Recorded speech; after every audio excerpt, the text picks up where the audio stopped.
The roar of the engines had given way to a terrifying shriek of metal, a cacophony that ripped through the vast open sky of the Serengeti.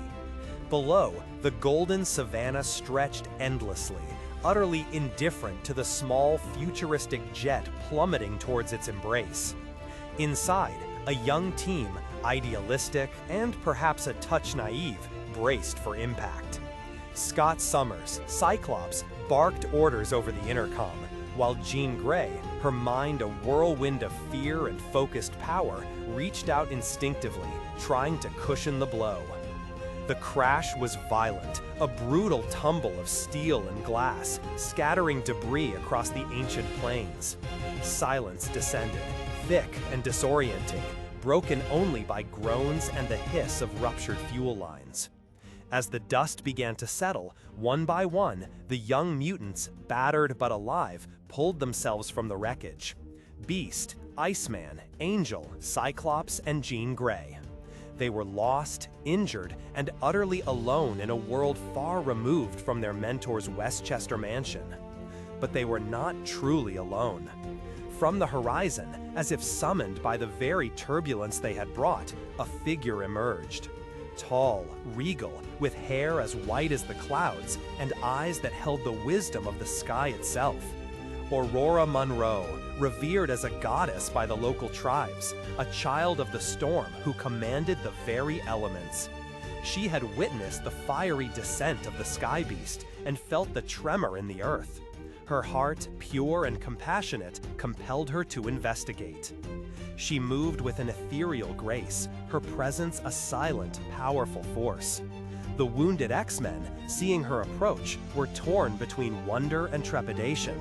Was this a mirage, a hostile local, or something far grander?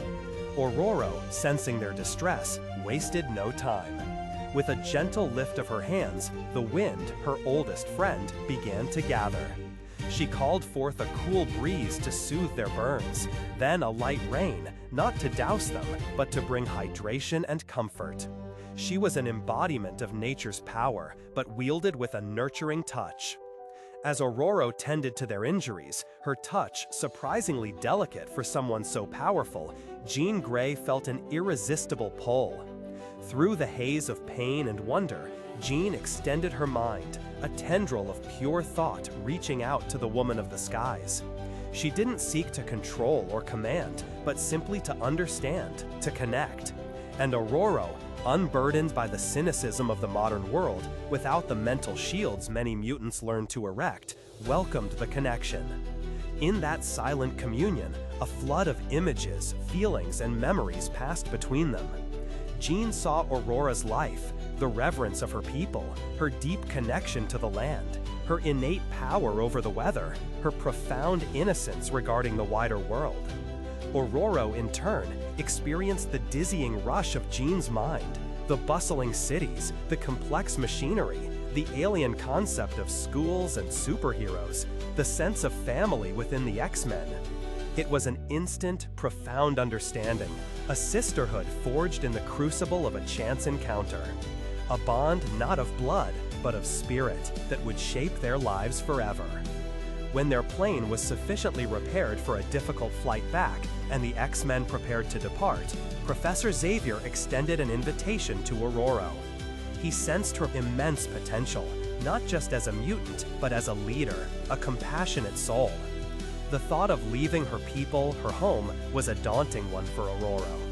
The modern world Jean had shown her, though fascinating, was also overwhelming. But the connection she had formed with Jean, that unspoken promise of friendship and guidance, was a powerful draw. She accepted. It was Jean who took on the role of Aurora's guide in this bewildering new reality. Imagine the contrast, a woman who commanded storms, suddenly confronted with a television set, a microwave, or the cacophony of New York City traffic. Jean, with boundless patience and empathy, explained the intricacies of technology, the nuances of social customs, the difference between a grocery store and a hunt for sustenance. She helped Aurora understand money, fashion, formal education, and even the subtle social cues of teenage life among the X-Men. Their conversations were long and frequent, often stretching late into the night. Jean spoke of hope, of the dream of coexistence that Professor Xavier championed. Aurora, in turn, shared her deep reverence for life, her understanding of balance, and the wisdom of the natural world. Jean didn't just teach Aurora, she opened her eyes to the beauty and complexity of human civilization, while Aurora, in her serene way, reminded Jean of the primal, untamed magic that still existed. This mentorship transformed into an unbreakable friendship, a true sisterhood. Jean helped Aurora find her place, not just within the X-Men, but within herself, bridging the gap between a goddess of the plains and a hero in a world of advanced technology. Aurora, in turn, offered Jean an anchor, a friend whose perspective was as wide as the sky, a grounding force amidst the chaos of their lives. Their bond became one of the most powerful and enduring in X-Men history.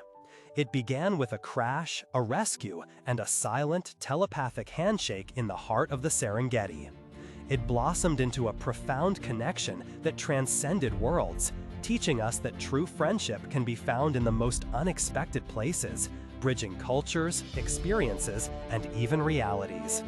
It was a testament to the idea that understanding and empathy can forge the strongest of alliances, and a gifted mind, like Jean Grey's, can offer a true life-changing gift to another. What other X-Men friendships or mentorships do you find particularly compelling, and why? Share your thoughts in the comments below, and let us know which stories you'd like to explore next. Thank you for listening.